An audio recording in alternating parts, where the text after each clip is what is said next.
bonjour ou bonsoir à tous, suivant l'heure à laquelle vous regarderez cette vidéo.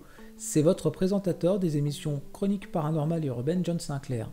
Aujourd'hui, dans cet épisode 5 de Chroniques spéciales, j'ai décidé de vous raconter l'histoire de l'étrange exposition du musée du Puy-de-Rennes.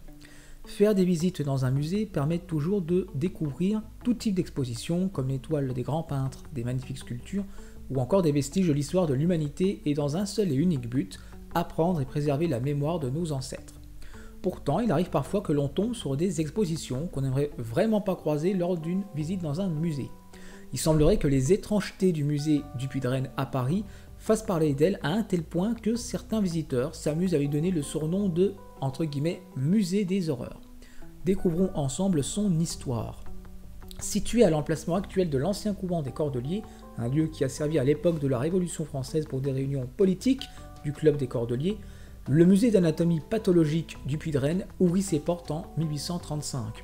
Fondé par le professeur de médecine opératoire Guillaume du Puy-de-Rennes, le musée restera pendant plus d'un siècle dans le réfectoire de l'ancien couvent. En effet, suite au délabrement trop important de ce dernier, le musée fut évacué vers les caves de la faculté de médecine jusqu'en 1967. Puis par la suite, il fut réaffecté dans les locaux actuels de l'ancien édifice religieux. La question que nous nous posons est la suivante. À partir de quand le musée du Puy-de-Rennes a-t-il constitué sa collection que nous connaissons aujourd'hui ? Le musée a commencé à obtenir dès 1877 près de 6000 pièces.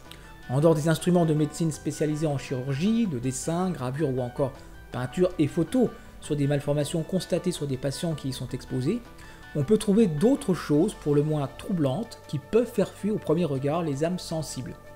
En effet, parmi l'étrange exposition du musée, on y trouve des pièces osseuses qui peuvent aller du squelette complet au crâne en passant par des fragments osseux, des bocaux conservant une quantité importante d'organes ayant subi des malformations ou une pathologie a été observée sous ces derniers, comme par exemple un fœtus à 2 têtes ou encore le corps d'un enfant n'ayant pas survécu à sa naissance du fait que ce dernier est né anencéphale, c'est-à-dire sans voie crânienne.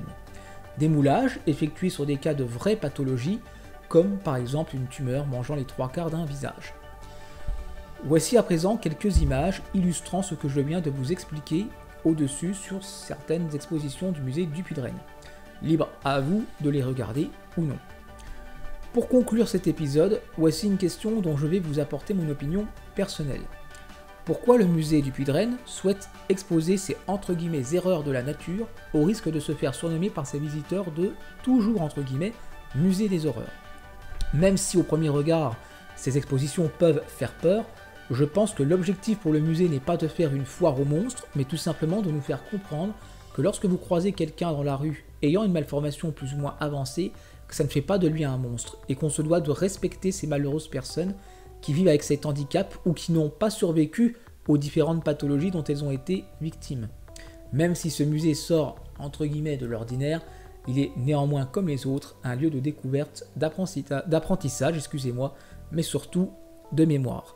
C'était votre présentateur de l'émission Chronique spéciale, John Sinclair. À très bientôt.